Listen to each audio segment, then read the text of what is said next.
दोस्तों, वंदे मातरम। आज lecture number 6 जिसमें कि आज हम स्टडी करेंगे कि ग्रहों की दृष्टियाँ क्या होती हैं, और इसके साथ साथ जो पोजीशनिंग होती है जिसमें कि मैं एक आपको कॉन्सेप्ट सिखाऊंगा। सिंपल आप याद रख लीजिएगा, PACE, पेस। एंड जिसमें कि पोजीशनिंग ऑफ प्लैनेट्स, उनकी दृष्टियाँ। P से पोजीशन, जो स्थान होता है ग्रह का। A से एस्पेक्ट, मतलब ग्रह का आमने सामने एक दूसरे को देखना। कंजंक्शन, कि ग्रह का एक दूसरे के साथ चले जाना। एंड एक्सचेंज, की ग्रहों का राशि परिवर्तन, राजयोग बनना।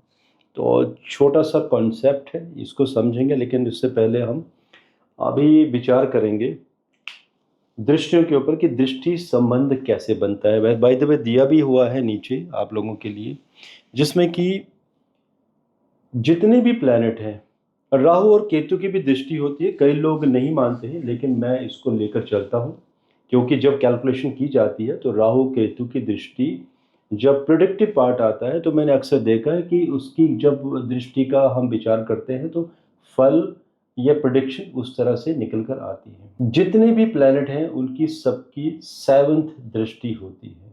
जितने भी हमारे 7 ग्रह हैं और राहु केतु छाया प्लैनेट्स हैं। इसके साथ साथ कुछ एक ऐसे प्लैनेट हैं, मंगल, गुरु, शनि, एंड साथ में राहु केतु। इनकी दो दो दृष्टियां एक्स्ट्रा होती हैं। एग्जाम्पल के तौर पर चलते हैं हम पहले हम देखते हैं कि दृष्टि कैसे बनेगी। कुंडली हम ऐसे करते हैं, चलिए कोई भी लगन बना लेते हैं। मैं एक काम करता हूँ, मैं मीन लगन बना लेता हूँ, क्योंकि हर बार हम काल पुरुष कुंडली बनाते हैं तो इजी रह जाता है आप लोगों के लिए। आज थोड़ा सा एक घर हम आगे से शुरू करते हैं। मीन लगन मतलब 12 साइन की मीन लगन बनाइए। स्पाइसेस एसेंडेंट, जिसमें कि मेष राशि 2, 3, 4, और कुंडली को आप घुमा दीजिए ऐसे।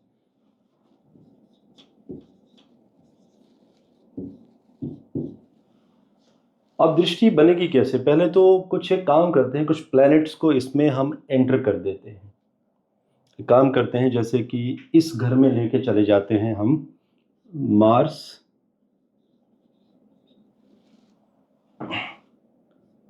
राहु को भी यहीं ले लेते हैं, एंड चलिए जुपिटर को भी यहीं पे ले लिया जाता है, और सूर्य को भी लेना पड़ेगा क्योंकि हम शुरू से चलेंगे। चलिए हम किसी जगह पे सूर्य को डल लगा देते हैं। चलिए यहाँ सूर्य ले लेते हैं, और एक आध प्लैनेट मरकरी को ले लेते हैं, सूर्य, मरकरी। एंड जैसे कि दिग्बल का हमने कॉन्सेप्ट स्टडी किया था लास्ट लेक्चर में, तो शनि को दिग्बली ले लेते हैं, क्योंकि हमें एक्सचेंज भी करना होगा तो वो भी कॉन्सेप्ट साथ में कवर हो जाएगा। साथ में कहीं एक काम करते हैं, मून को ले लिया जाता है। मून को हम यहाँ ले लेते हैं इस घर में। और कितने प्लैनेट्स बचे हैं अभी हमारे पास? यस, तो हमें अभी कुछ और प्लैनेट चाहिए। वीनस को भी हमें लेना है। वीनस को यहाँ ले लिया जाता है। एंड साथ में राहु है, तो राहु के सामने केतु तो आएगा ही। तो दिस इज ए चार्ट। एक एग्जाम्पल के लिए मैंने, उदाहरण के लिए एक चार्ट बना दिया है। This just example. ये ऐसा नहीं कि किसी का चार्ट है, लेकिन अब अभी इस पर हम छोटी मोटी गणना भी करेंगे, क्योंकि लिखा भी है कि कुंडली कैसे देखें, एंड साथ में ग्रहों की दृष्टियां कैसे होती हैं। पहला प्लैनेट सूर्य। सूर्य की 7वीं दृष्टि तो कैसे होगी?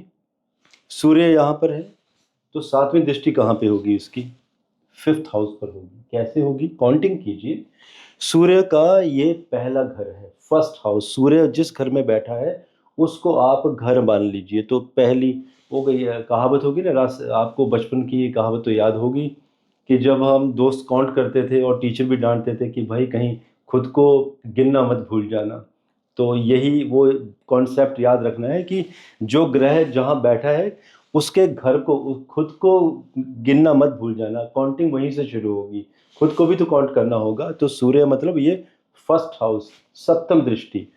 1st, 2nd, 3rd, 4th, 5th, 6th, 7th। देखिए 7वीं दृष्टि यहाँ पर पड़ रही है, मतलब इस घर के ऊपर सूर्य की दृष्टि पड़ रही है एजुकेशन के हाउस के ऊपर। तो साथ में बुध की भी पड़ रही है,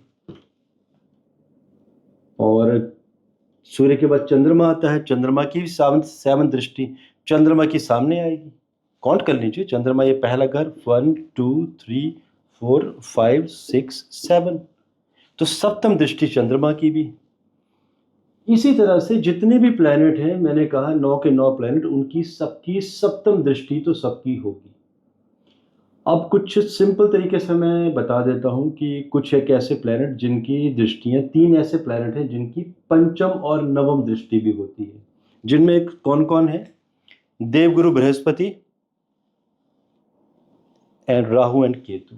ये याद रखिएगा, गुरु, राहु और केतु, इनकी कौन कौन सी है? 5th एंड 9th, 2 दृष्टियां इनके पास एक्स्ट्रा है। बाकी भी डिस्कस करेंगे, तो पहले इन तीनों के ऊपर गणना करते हैं। अब देखिए जुपिटर को, यहाँ पर जुपिटर की यहाँ पे सप्तम दृष्टि, गुरु यहाँ बैठे हैं देवगुरु बृहस्पति, जुपिटर की सप्तम दृष्टि मतलब इस घर के ऊपर, 12th हाउस के ऊपर।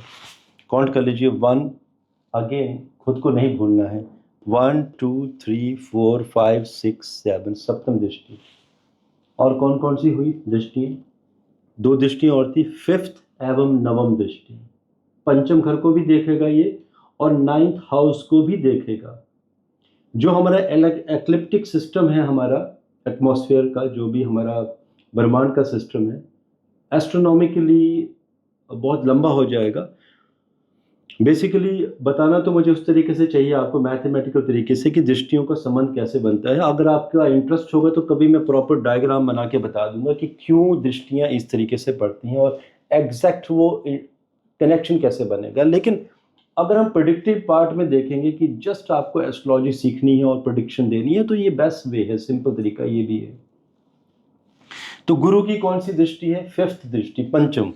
तो गुरु छठे घर में बैठे हैं, ऐसे भी सोचिए, मीन लग्न है, लग्नेश है, लग्नेश का छठे घर में बैठना, और वो भी राहु के साथ और मंगल के साथ। तो ऐसा व्यक्ति, अब कोई भी ये कहेगा कि ऐसा व्यक्ति जो है वो स्टमक का रोगी होगा, लीवर कमजोर होगा। गुरु मीन्स छठे घर में मोटापा ग्रस्त होगा, फैक्ट है ये।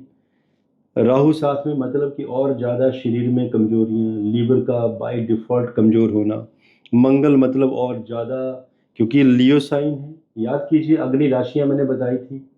फायरी साइन मतलब कि लियो में मतलब आपके तीनों प्लैनेट चले गए हैं, तो अग्नि, शरीर की अग्नि का प्रभाव। तो यहाँ पर पित्त प्रधान शरीर ऐसे व्यक्ति का होगा, पित्त प्रधान शरीर होगा तो स्टमक का रोगी होगा ऐसा जातक। और लियो जो साइन होता है पंचम राशि काल पुरुष में, ये 5th हाउस काल पुरुष, अगर यहाँ से काउंट करेंगे 1 2 3 4 5, 5वां घर ये पेट का हुआ आपका, तो पेट की राशि यहाँ पर पीड़ित हो रही है।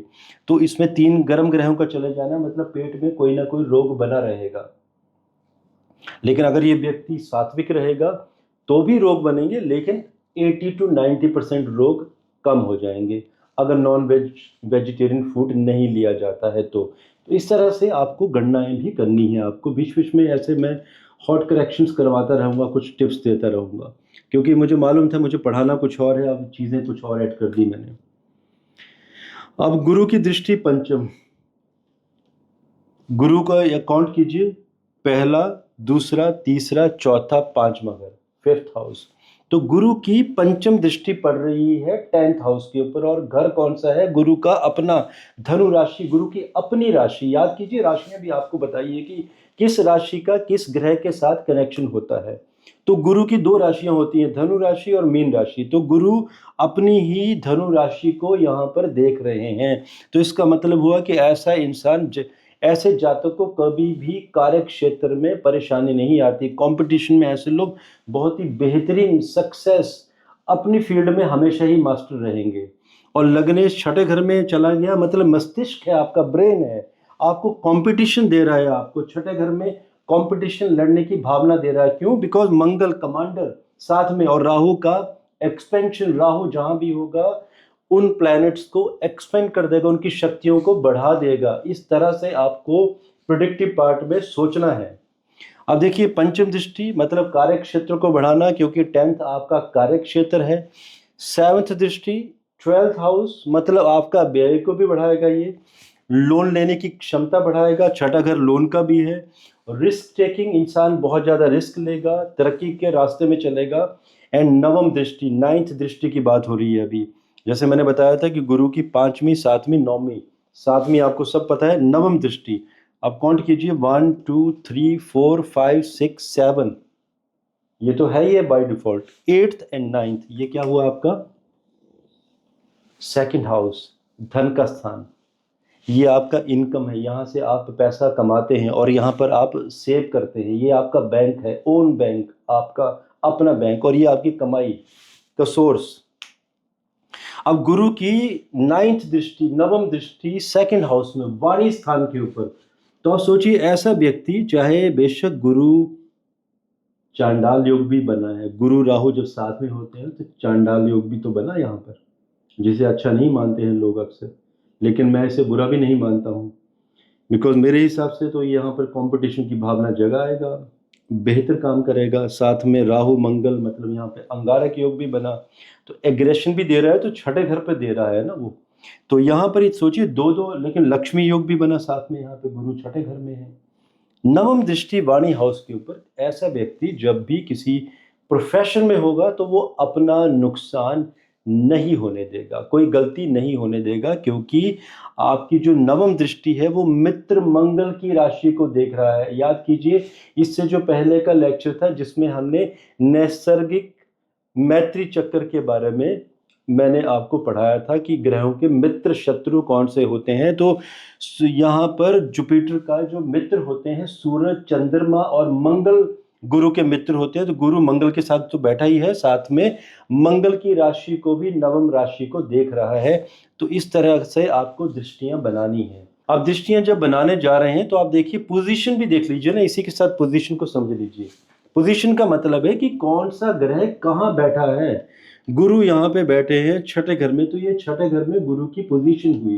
कहाँ पे हुई? सूर्य की राशि, मतलब सिंह राशि के ऊपर बैठा है, छठे घर के ऊपर बैठा है। तो पोजीशन कहाँ पे है? छठे घर में है, मतलब छठे भाव के ऊपर है। और गुरु 6th हाउस में बैठा है, फायरी साइन में बैठा है। तो ये पोजीशन है प्लैनेट की। एंड एस्पेक्ट, दृष्टि, अब हम बाकी दृष्टियों में बाद में आएंगे, पहले यहाँ पे थोड़ा सा मिक्स, थोड़ा सा कवर करेंगे, आप अच्छे से समझेंगे। गुरु की एस्पेक्ट भी देखिए ना, एस्पेक्ट मतलब दृष्टि। गुरु की दृष्टि, संबंध, मतलब किसी के साथ या किसी ग्रह को ये देख रहा है। तो गुरु आपका, देखिए, गुरु देख रहा है यहाँ पर शुक्र और केतु को, दोनों को। सप्तम दृष्टि है, और सप्तम दृष्टि में जो जो भी यहाँ पर ग्रह होंगे उनको भी तो देखेगा। तो एस्पेक्ट, दृष्टि, दृष्टि संबंध बना शुक्र केतु का गुरु के साथ। तो ये तो मैंने बताया ही है आपको कि सप्तम दृष्टि सभी प्लैनेट्स की होती है। तो शुक्र केतु भी इन तीनों ग्रहों को देख रहे हैं, ये तीनों ग्रह भी इनको देख रहे हैं। तो एक तरीके का ये राजयोग का निर्माण हुआ, लेकिन ज्योतिषी लोग अक्सर इसे कंसिडर नहीं करते हैं, लेकिन ये जबरदस्त राजयोग माने गए हैं। ऐसे लोग बहुत ही बेहतरीन पॉपुलैरिटी की तरफ मूव करते हुए दिखाई देते हैं मुझे, जब भी ऐसे कॉम्बिनेशन देखता हूँ मैं। जो भी रैंडम अभी जो भी कॉम्बिनेशन बनाए, मैंने ऐसे अक्सर देखा है। वेल, अब हम आते हैं एस्पेक्ट में। एस्पेक्ट भी हमारी हो गई। अब इसके बाद हम सैटर्न के ऊपर आ जाते हैं। अच्छा, गुरु की पंचम दृष्टि, दृष्टि संबंध, मतलब कोई भी यहाँ पर किसी को भी नहीं देखने हैं गुरु, कोई है ही नहीं प्लेनेट, ना ही यहाँ पर है। और लेकिन दृष्टि संबंध हमारा वही होता है जिसमें दो प्लेनेट एक दूसरे को देख रहे हों, जिसमें एक आपको मैं भी कॉम्बिनेशन बनाऊंगा, बताऊंगा, मंगल शनि का। मैं लिख लेता हूँ, कहीं ऐसा ना हो मैं भूल जाऊँ आपको बताना बीच में कि मार्स सैटर्न कैसे एक दूसरे को देखते हैं जब सप्तम दृष्टि से भी नहीं देख रहे होते हैं। तो उसके ऊपर हम विचार करेंगे। अब हमारा राहु का भी मैंने, देखिए, जैसे जिन जिन घरों को गुरु देखेगा उन उन घरों को राहु भी देखेगा, क्योंकि राहु की भी पंचम और नवम दृष्टि है। केतु का भी आप समझ गए। अब आते हैं हम मंगल के ऊपर। मंगल की दृष्टि 7th, जैसे कि पता है सबको है। मंगल कहाँ देख रहे हैं? चौथी दृष्टि भी और अष्टम दृष्टि है। देखिए, दो दृष्टियां और हैं यहाँ पर, 4th एंड 8th। 4th और 8th में कहाँ देखेगा अभी मंगल? 1 2 3 4th। भाग्येश, भाग्येश मतलब भाग्य स्थान का स्वामी मंगल मित्र क्षेत्री है। सूर्य की राशि में है, क्योंकि मंगल और सूर्य मित्र हैं। मित्र राशि में मंगल बैठकर मंगल ने गुरु का भी प्रभाव ले लिया। राहु के से साथ भी मंगल का एक्सपेंशन हो गया, गुणों का पावर आ गई मंगल के पास। और मंगल किसको देख रहे हैं? अपने ही भाग्य स्थान को चौथी दृष्टि से। तो देखिए मंगल यहाँ पर भाग्य को बढ़ाते हुए नजर आ रहे हैं। जब भी इस जातक को मंगल की महादशा या मंगल के कोई अंतर आएंगे, महादशा के अंतर मित्र अंतर आएंगे, तो इस जातक का अचानक ही भाग्य उदय हो जाएगा। सडनली बहुत सारे गेम्स मिलेंगे। एंड मंगल की एक और दृष्टि हमने जैसे कि डिस्कस की, अष्टम दृष्टि। सप्तम तो देखिए यहाँ पर हो गई अष्टम लगन पर। तो इसका क्या मतलब हुआ? लगन के ऊपर दृष्टि होने का। मंगल इज अ कमांडर। मंगल का लगन के ऊपर दृष्टि देना मतलब ऐसा इंसान बहुत ही साहसी, निडर, फियरलेस, किसी से नहीं डरने वाला, रिस्क टेकिंग तरीके जो होते हैं ऐसे लोगों के। और छठा घर, जब ऐसे लोग गाड़ी वाड़ी चलाते हैं तो बहुत ही रिस्की वे में गाड़ी चलाते हैं। अक्सर ऐसे लोगों के साथ मंगल जब छठे घर में होता है तो लोग अक्सर ऐसे लोगों के साथ जब बैठते हैं, ऐसे ड्राइवर्स के साथ, तो थोड़ा सा डिस्टर्ब हो जाते हैं, क्योंकि जिग जैग कैसे भी ऐसे लोग गाड़ी चलाएंगे, लेकिन यस दे आर परफेक्शनिस्ट। उन्हें मालूम है कि रिस्क कितना लेना है, क्योंकि जब मंगल के साथ गुरु बैठ जाएगा तो ऐसा इंसान अगर गाड़ी हाई स्पीड में भी चलाएगा, गलतियां भी करेगा। गलतियां मीन्स कि थोड़ा सा स्पोर्ट्स मोड में, स्पोर्ट्स स्टाइल में, थोड़ा सा मूस वे में, जब मूस टेस्ट होता है ऐसी हरकतें भी करते हैं ऐसे लोग। लेकिन ऐसे लोग हमेशा देख लेते हैं कि कोई बाइकर्स होते हैं एटसेट्रा, अगर गुरु साथ में है तो ऐसे लोग फिर शांत हो जाते हैं। उनको लगता है कि नहीं, किसी को चोट ना लग जाए। लेकिन अगर मान लीजिए गुरु चला गया, ये गुरु गायब हो गया, तो एक्सीडेंट अपना भी करवाएंगे, सामने वालों को भी मारेंगे, और साथ में फिर जेल यात्रा योग, क्योंकि 12th जेल भी तो है, कनेक्शन भी तो बना है। तो देखिए गुरु की कितनी जबरदस्त सेविंग ग्रेस है। बेशक लग्नेश है, छठे घर में चला गया, लेकिन सेविंग कितनी जबरदस्त दे रहा है यहाँ पर।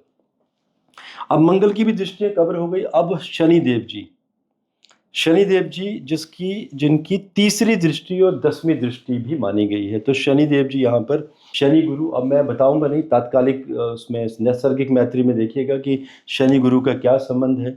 तो गुरु की राशि को देख रहे हैं, मतलब मॉरल वैल्यू बहुत स्ट्रांग होगी, स्पष्टवादी, किसी का बुरा नहीं करने वाला। शत्रु भी आ जाएंगे तो भी ऐसा व्यक्ति शत्रुओं को भी परास्त करने की क्षमता तो रखता लेकिन शत्रुओं को सत्कार भी करता है।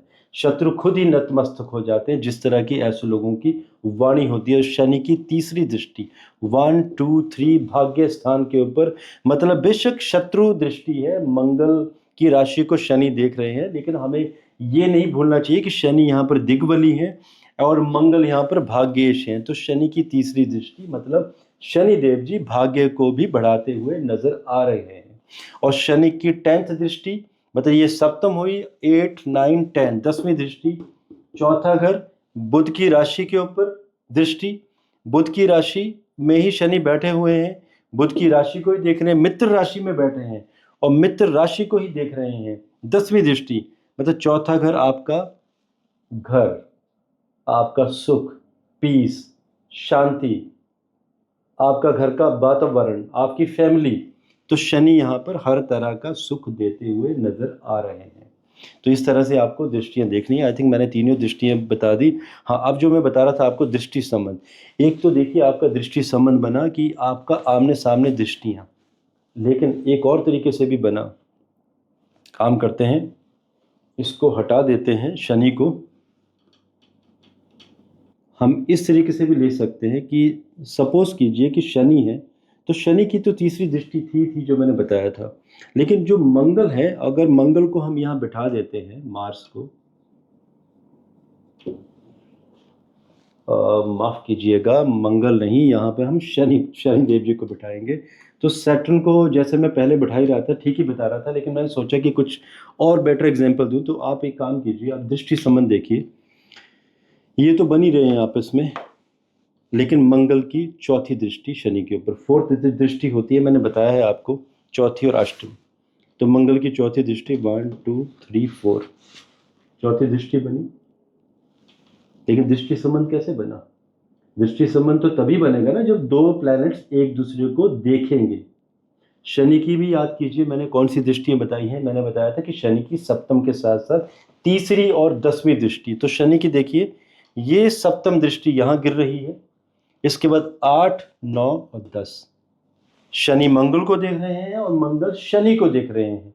तो दोनों एक दूसरे को देख रहे हैं। बेशक ये सप्तम दृष्टि नहीं है इनकी, लेकिन फिर भी चौथी दृष्टि और उसकी 10वीं दृष्टि एक दूसरे के ऊपर पड़ रही है। तो इन दोनों में भी दृष्टि संबंध बन रहा है। सो दृष्टि संबंध आपको इस तरीके से भी बनाना है, ऐसे भी सोचना है आपको कि क्या दृष्टि संबंध ऐसे बना या नहीं बना। चलिए अब हम आते हैं आगे। हमारे पास अभी क्या बचा, conjunction. It's very easy. Conjunction means कि आपके कौन से प्लैनेट साथ में बैठे हुए हैं। तो यहाँ पे मंगल, गुरु, राहु का तीनों का साथ में बैठना, मतलब तीनों ग्रहों की आपस में कंजंक्शन इकट्ठे हैं। और एक्सचेंज, ये इसलिए तो मैंने मरकरी को बैठाया था, शनि को फिर वापस लाना पड़ेगा यहाँ पर। मैंने इसलिए एग्जाम्पल के लिए कुंडली बनाई थी उस समय। अब देखिए एक्सचेंज कैसे बनी। यहाँ पर शनि देव जी चले गए हैं बुध की राशि में, मरकरी की राशि है कन्या, और बुध चले गए हैं मकर राशि में, शनि देव जी की राशि में। तो ये एक्सचेंज, एक दूसरे की राशि में चले जाना, बुध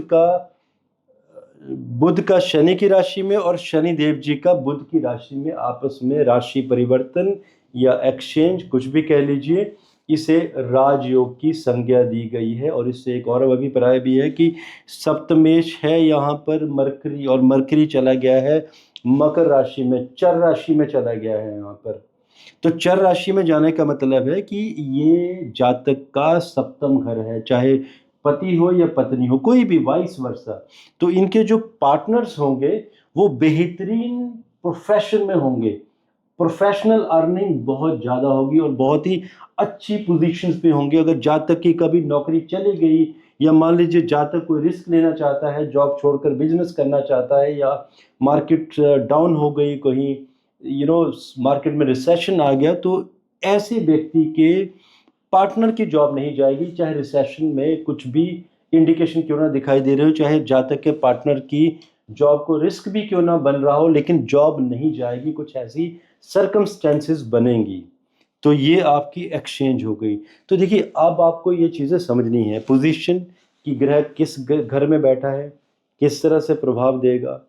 छठे में है गुरु, तो छठे में क्या प्रभाव देता है, और मंगल छठे में है तो छठे का मंगल मतलब इंसान को शत्रुओं पर विजय प्राप्ति देता है। बेसिकली ये शत्रुहंता योग बना है इस कुंडली में। और आपके एस्पेक्ट, दृष्टि संबंध जो मैंने बताया आपको, कंजंक्शन की ग्रहों का इकट्ठा होना, दो ग्रहों का, जिसमें कि आप ऐसे भी मान के चलिए कि एक काम करते हैं, यहाँ पे दो ग्रहों को फिर बिठा देते हैं।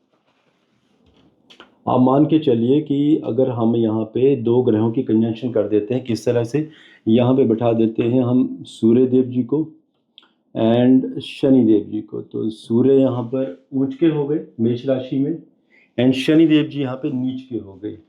शायद एग्जॉल्टेशन एटसेट्रा मैंने अभी पढ़ाया नहीं है, अभी नेक्स्ट लेक्चर में पढ़ाता हूँ। वैसे याद रखिएगा, सूर्य मेष राशि में ऊंच के होते हैं, एग्जॉल्टेड होते हैं, और शनि देव जी मेष राशि में नीच के होते हैं। लेकिन जब वो दोनों एक ही राशि में आ जाएंगे यहाँ पर, ये जब स्थिति बनेगी, तो ये मान के चलिए ये राजयोग कारक होगी। ये इसको बोलते हैं नीच भंग राजयोग बनना। अभी शनिदेव जी मीन राशि में जाने वाला है मार्च 2025 में, और 2027 जी नहीं, लेट जाएंगे तो मान के चलिए 2028 2028, और 13 अप्रैल 2028 से लेकर ऑलमोस्ट 12 मई 2028, ये जो टाइमिंग होगी, इस समय में शनि और सूर्य इकट्ठे होंगे मेष राशि पे। अब देखिए मेष राशि में लगन कुंडली कौन सी होगी, किस जगह पर बैठेंगे, उस प्लेस से संबंधित राजयोग बनाएंगे, उस घर से संबंधित गुणों को बढ़ा देंगे। लेकिन यह भी हमें देखना पड़ेगा कि सूर्य के अपने कौन से गुण हैं और शनि के अपने कौन से गुण हैं। ये नहीं कि नीच भंग राजयोग बन गया तो राजयोग मतलब सब कुछ हर तरीके से, जी नहीं। ग्रहों का भी संबंध होता है कि वो ग्रह किस कार्य से संबंधित राजयोग बना रहे हैं। सूर्य शनि का मतलब ये भी है कि उस समय जनरली देखिए जो एग्ज़ाम्स होते हैं यूपीएससी के, तो मई में होते हैं जनरली। तो मई महीने में जो लोग एग्ज़ाम देंगे उस समय, और किसी जातक की कुंडली में सूर्य शनि इकट्ठे होंगे, ऐसी पोजीशन कहीं पहले होगी, तो ऐसे लोगों को उस समय सफलता मिलने के चांसेस ज़्यादा होंगे, क्योंकि ट्रांजिट में सेम प्लैनेट्स कनेक्ट कर जाएंगे। तो दोस्तों, आई थिंक बहुत सारी चीज़ें कवर कर दी हैं, करनी तो हमने बस ये छोटी सी चीज़ें थी, लेकिन छोटे छोटे मैंने एग्जाम्पल भी बता दिए। अच्छा, एक एग्जाम्पल और बता देते हैं। अब देखिए, ये जो जातक है, इस जातक के बारे में अगर मान लीजिए, चलिए ये ऊपर 2 ग्रहों को निकाल देते हैं इनको। अब देखिए, कोई ये सोचेगा कि ये शुक्र का गुरु के साथ संबंध बन गया, और 12th हाउस में मैंने कहा राजयोग भी बन गया। अब क्यों मैंने राजयोग कहा? क्योंकि ये 3 ग्रह यहाँ पे बहुत पावरफुल हो गए हैं। छठा घर कंपटीशन में बहुत स्ट्रांग है, एंड वीनस यहाँ पर, शुक्र जो है पराक्रमेश है, एंड अष्टमेश है। आठवां घर है रिसर्च का, और पराक्रम मतलब तीसरा घर मीडिया का भी है। तो ऐसे लोग, शुक्र और गुरु का संबंध, शुक्र और मंगल का संबंध, देवगुरु बृहस्पति और दैत्य गुरु शुक्राचार्य, एंड साथ में मंगल, जो लोग रोमांटिक होते हैं, मंगल शुक्र का कनेक्शन। तो ऐसे लोग बहुत ही अट्रैक्टिव पर्सनैलिटी, डिजायर्स, इच्छाओं की पूर्ति करने वाले, और केतु में मतलब एक स्टेबिलिटी, पेस लेके चल रहा है।